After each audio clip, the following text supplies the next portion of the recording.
Então, pessoal, já retornando agora, nós vamos falar sobre os objetivos da decisão de localização, né? Então, quais são os objetivos que eu tenho em mente ali, né, quando eu estou decidindo sobre a localização de uma operação, né?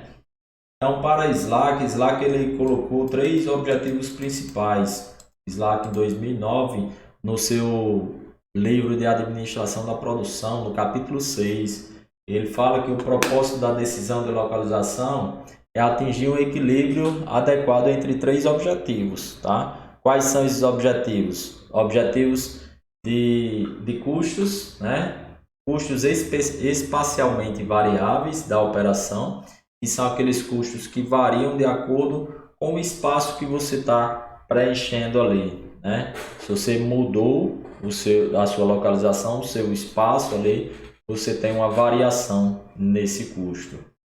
Segundo ponto de objetivo, os serviços que a operação é capaz de prestar a seus clientes. Aí a gente remete aí para a questão da qualidade, de que forma, né, de forma qualitativo você consegue mostrar essa qualidade aí para os seus clientes.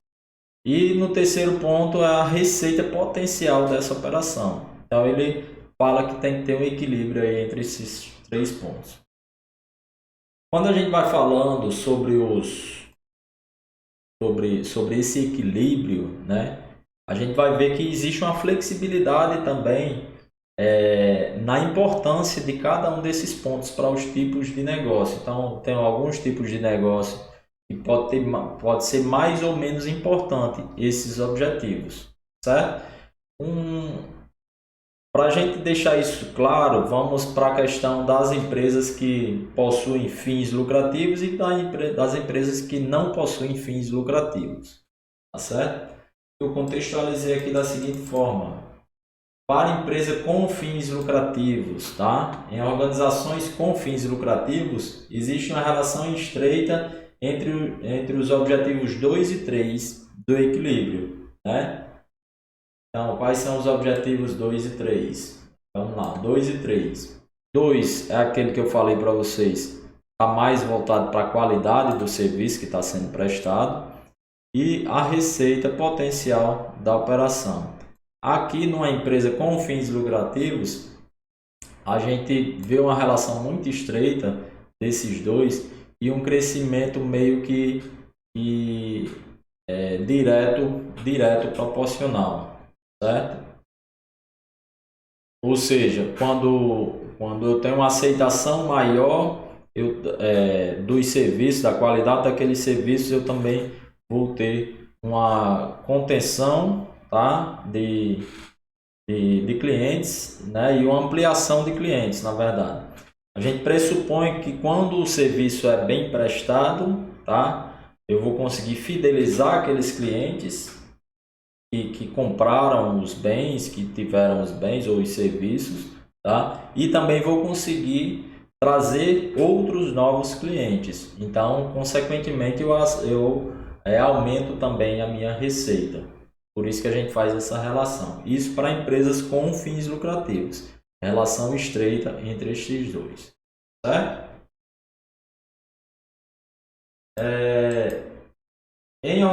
Já em organizações sem fins lucrativos, tá? O potencial de receita ele pode não ser um objetivo relevante. Tá? Então, não tem um fim lucrativo, então a receita para mim passa a não ser tão importante, tão relevante. Mas o custo e o serviço ao cliente são considerados como o objetivo principal dessa determinação de localização, certo? Então, dentro de uma organização sem os fins lucrativos, eu tenho esses objetivos 1 e 2 aqui como mais importantes do que esse terceiro, tá? Então, vamos seguir. Acaba. Então, do modo que foi apresentado, né, ao tomar decisões sobre a localização de uma operação, os gestores eles devem preocupar-se minimamente com o quê? Devem se preocupar com os custos espacialmente variáveis, que é o primeiro item, certo? Daquele tripé, e com a oportunidade de maximizar receitas barra serviços ao cliente, certo? Então, quando eu falo em receitas barra serviços, eu estou falando em receita, potencial de receita, que é o item 3, e estou falando também na questão do serviço, que vai lá remeter para o item 2. Então, eu consigo dar uma enxugada aí, tá certo? Então, a localização ele vai afetar os dois, tanto vai afetar a questão dos custos, tá? Como receita barra serviços, tá? Mas ela não vai afetar de forma igual para os dois tipos de operação, quando eu estou determinando a questão de localização. Uma relação fácil da gente entender é essa distinção de influência, tá? Como é que esse custo vai influenciar e como é que essa receita ou serviço vai influenciar na minha decisão de localização. Uma relação fácil para entender essa distinção de influência, tá? Desses dois pontos na localização é o comparativo entre as operações de produção de bens e a operação de produção de serviços, tá? Então vou mostrar isso aqui para vocês agora. Então, o que é que acontece com os bens? O que é que acontece com os bens?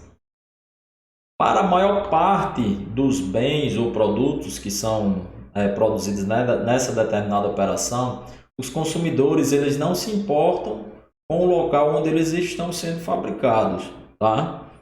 Deste modo, a localização tem pouca probabilidade de afetar de forma significativa, né, a questão das receitas.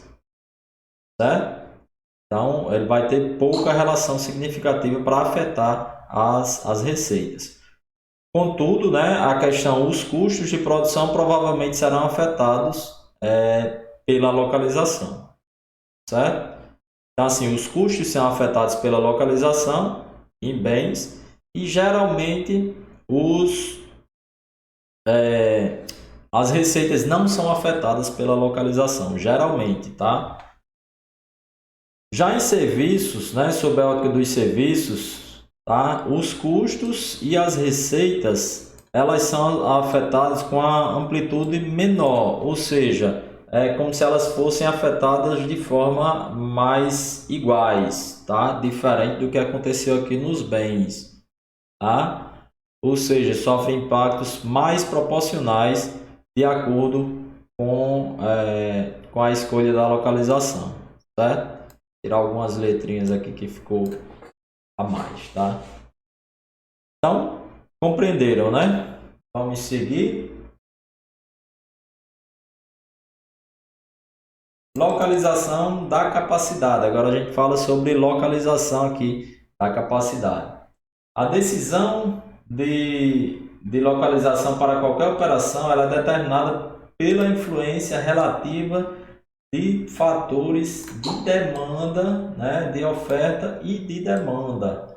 Quais são esses fatores? Eu elenquei alguns fatores aqui, tá?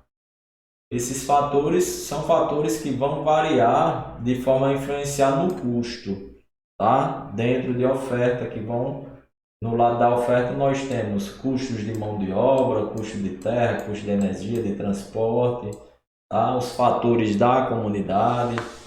Dentro da demanda eu vou ter o que? Habilidades de mão de obra, que seria aqui a mão de obra qualificada, né? A imagem da empresa, né? E a conveniência para os seus clientes, tá bom? Então, a gente vai ter um contexto aí dentro de cada um desses tópicos.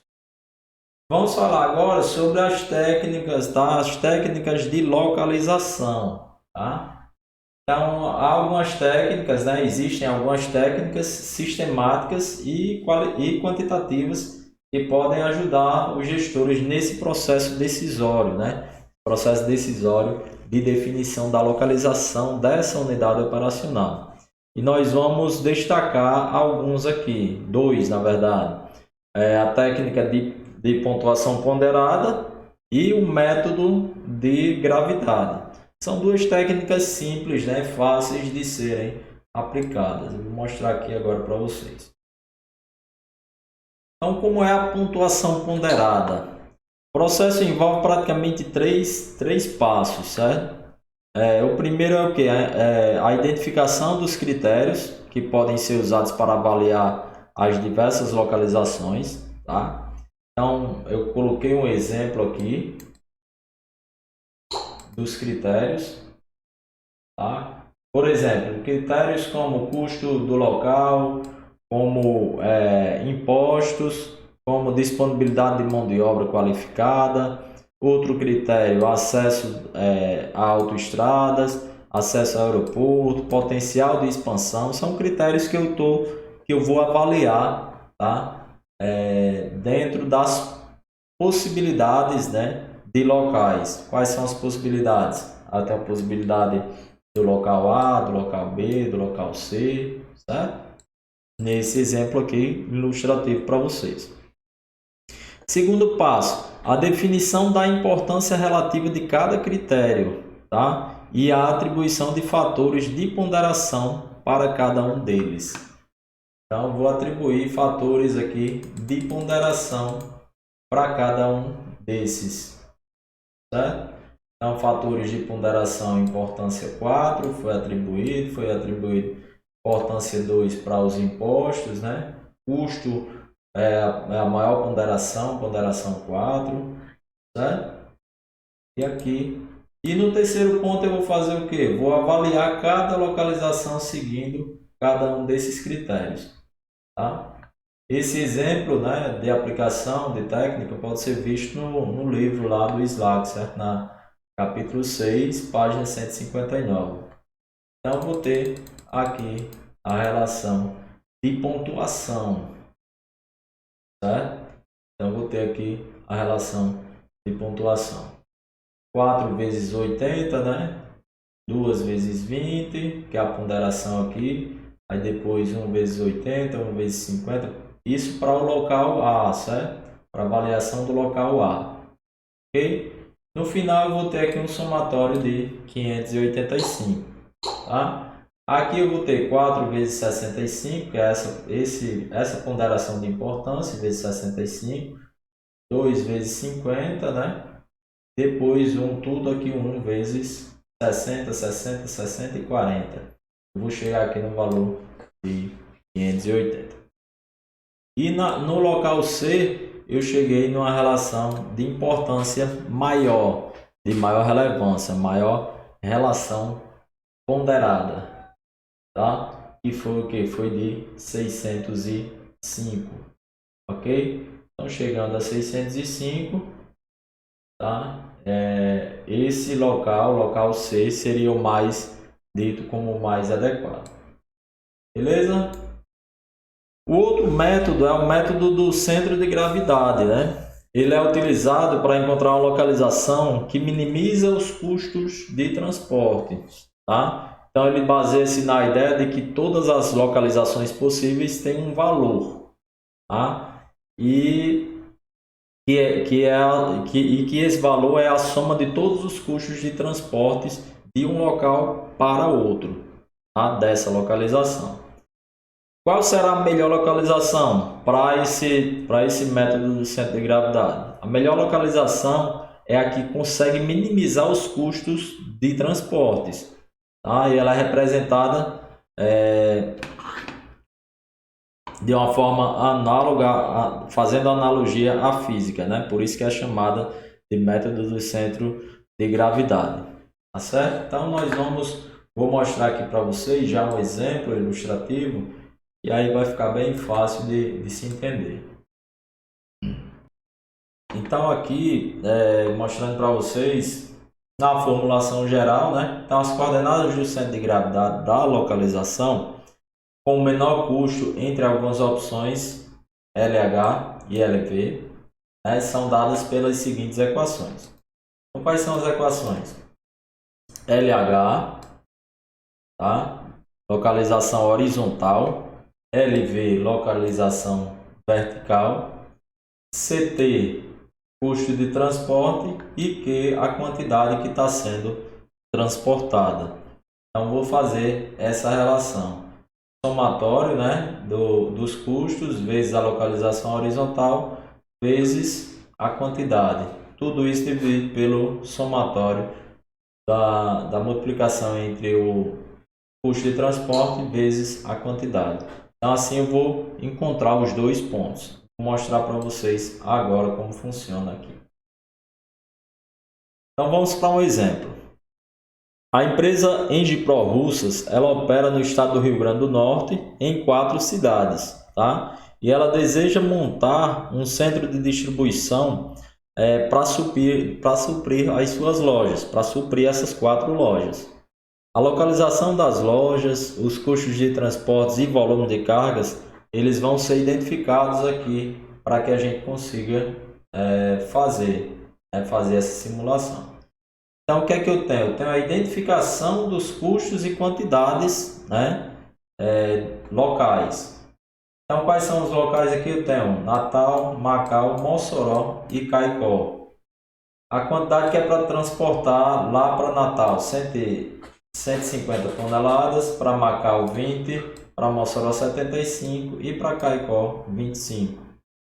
E eu tenho um custo de transporte para Natal de 5, para Macau 4, Mossoró 3 e Caicó 4. Tá? Eu tenho aqui reais por tonelada por quilômetro rodado. Tá certo? Então, fazendo a distribuição no mapa, né, para ficar mais fácil de se visualizar. Então, eu tenho aqui Mossoró 75 toneladas, Macau 20, Caicó 25 e Natal 150. Ok? Próximo passo, eu vou enquadrar, né? Vou enquadrar o mapa dentro do plano cartesiano, né? Então, fazendo esse enquadramento, eu vou pegar aqui, ó, na relação vertical o último ponto do estado, do mapa do estado, e na horizontal o último ponto aqui, né, em que essa reta vai colar aqui no final, né, do mapa. E eu começo a pegar essas distâncias, né, a distância horizontal e a distância vertical.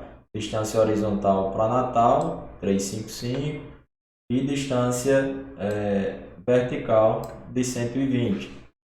Certo? E fui pegando aqui para todos os demais, ok? Fazendo isso, eu estou extraindo os dados de quê? De localização, certo? Das lojas. Então, eu extraio os dados. Localização LH de Natal 355, 120, como eu mostrei para vocês aqui, ó. 355, 120, certo? E então eu pego todas essas informações e trouxe para cá. Então já tenho o LH e o LV de todas as minhas unidades, certo? Eu vou construir um centro de distribuição para distribuir para essas unidades. Então, encontrados os custos e quantidades que a gente já tinha naquele primeiro quadro e a localização das lojas, que foi a que nós fizemos agora, faz-se o cálculo de acordo com as formulações que foram apresentadas, né, lá no início, de LH e LV. Então, fazendo isso, eu tenho o seguinte, ó.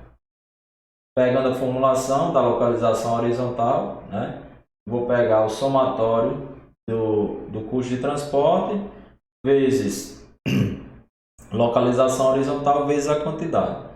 Todos os dados nós temos aqui, ó. Vamos começar por Natal. Quem é o custo de transporte de Natal? O custo de transporte para Natal está aqui, ó, 5. Certo? Então está aqui 5. Quem é localização horizontal Natal? Quem é localização horizontal Natal? Eu tenho aqui, ó, 355. Beleza? Então está aqui, ó, 355. E quem é a quantidade, qual a quantidade eu estou transportando para Natal? Que é esse aqui, ó, quantidade. Quantidade que eu estou transportando para Natal, 150. Então está aqui 150. E assim eu vou fazer para todas as demais cidades. Vou fazer depois para Macau, Depois vou fazer aqui para Mossoró e depois vou fazer aqui também para Caicó, certo? E depois também vou fazer, ó, Natal, aqui na parte de baixo, Natal, Macau, Mossoró e Caicó. Resolvendo tudo isso aqui, eu vou chegar em 284,2 km de localização horizontal, certo? E de localização vertical, que é a mesma relação, praticamente, eu vou chegar em 134,8. Tá? Então, vou arredondar aqui para 285 e vou arredondar aqui para 135. E vou plotar isso aqui lá no meu gráfico novamente, né? Então, eu plotei aqui no meu gráfico novamente, 135 vertical e 284 horizontal. Então, de acordo com os dados, né, de necessidade de transporte dessas cargas, na relação de transporte eu tenho que o melhor local, né, o local ideal para eu localizar esse meu centro de distribuição é nesse ponto aqui, né? Então, mantendo-se essa constância de valores, né, eu vou ter o melhor ponto, esse aqui, tá bom? Então, pessoal, é isso, tá? Era isso que eu queria passar para vocês, tá? Vou ver aqui mais conclusivo, tá? Então, tá concluído aqui. E vamos depois, no próximo, já falar sobre a gestão da capacidade a longo prazo, tá? E depois só vamos praticar tudo isso que nós estamos vendo até aqui. Tá bom, pessoal? Valeu, grande abraço aí, pessoal. Até mais.